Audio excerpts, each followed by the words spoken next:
Alright, you guys have made it to the final video in lesson 1-2. Congratulations, we're almost through this lesson. If you look at the bottom of page 10 and 11, you're going to see some little blanks and some graphic organizers for you guys to fill in. What I want you guys to do is to go ahead and pause this video, and I want you to brainstorm as many different words that you can think of that you might see in a word problem to tell you to do the operation that's listed. For example, in the plus side, one word that you might think of that tells you to add is anytime you see the word sum. So what I want you guys to do is go through these signs and then go through the chart that's beneath it on page 11. And I want you guys to see how many words you can come up with and then check back in and we'll see how you guys did. Alright, now that you've had a minute to brainstorm, go ahead and compare your list to mine. I'm sure that you have thought up some that I may not have on here, and I'm sure I thought of some that you probably don't have. This is definitely not a comprehensive list, but it is a list that will give you kind of an idea of what to look for when we're working on translating these expressions. So go ahead and take a moment and copy down any of the terms that you did not get onto pages 10 and 11. Pay attention to what words are going to indicate addition, which words are going to indicate subtraction, which are going to indicate multiplication, and which are going to indicate division, and be on the lookout for those types of words when you're solving word problems and when we translate things from words to numbers in just a moment. Also going to go ahead and let you compare to the inequality and equality list. Again, you may have some words that I didn't. Make sure that you have these words. Again, this is not a comprehensive list, but it will give you a good start on what is going to be the keywords that we're going to be looking for.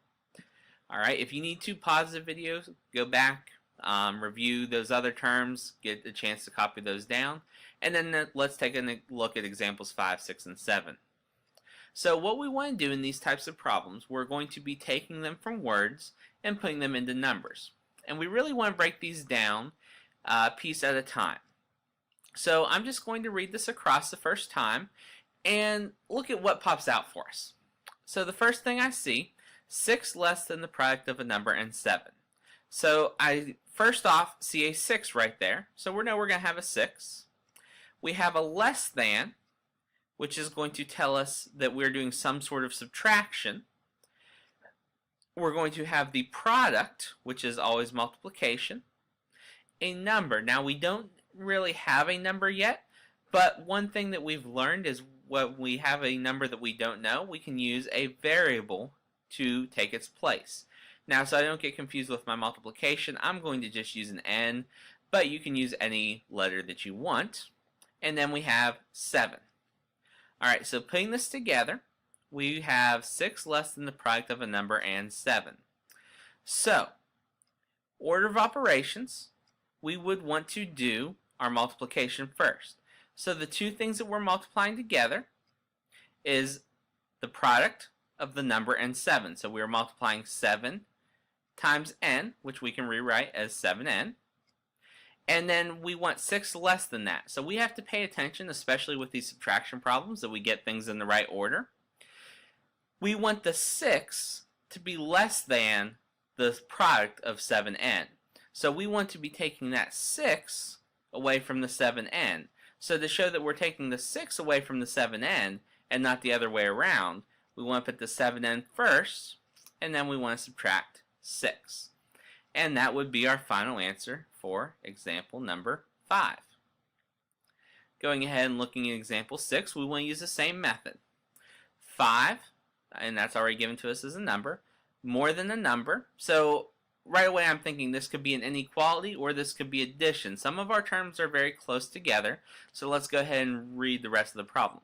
We want 5 more than a number is less than 2. So again, I'm seeing something that could be subtraction or it could be an inequality. It sounds like from reading it, 5 more than a number is less than 2, that we are going to be doing addition with the more than. And then because of this little word right here, the is, it says is less than, that's telling us that we're going to be using the inequality symbol of less than rather than subtraction. If it just said less than, then we would be doing subtraction, but that is going to make a big difference in what we need to do. So 5 more than a number, we'll use n again. So 5 plus n, it's going to be less than 2. And we have our answer. All right, one more example together. Twice the difference. So twice, remember, was one of those multiplication words. Specifically, twice means that we are multiplying by 2. So we're multiplying by 2. That's something that for some reason throws students off every year.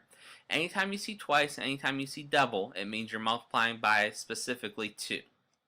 So we want twice the difference, which is subtraction, of a number and 3. And it says it totals, so that's going to be equals 12. Now, we need to be paying close attention to what we are actually multiplying here. We know we're multiplying something by 2. Now, is it twice the number, or is it twice the difference? It says twice the difference, so that means we actually have to do the whole subtraction problem. So we're going to set up some parentheses here so that we know that we're multiplying the whole difference by 2 instead of just multiplying the number. So the difference that we are multiplying is the number and 3. So we're going to subtract n and 3. And we know that it's going to total 12. So again, these parentheses help us see that we're multiplying this whole difference, n minus 3, and not just the n. So that would be our final answer here. Now, it's hard to prepare you for every single example of these type of problems you will see just because there's simply so many and every specific problem is different. It's going to take some practice to get used to. If you need some help, if you get stuck on what one particular word means, go ahead and see your teacher and we'll be glad to help you out. But the biggest thing that will help you in this is just to practice. Alright, so that wraps up our last video for 1-2. Go ahead and do the U-Try for this section. Make sure to complete your practice and begin studying for your mastery check. See you in the next lesson.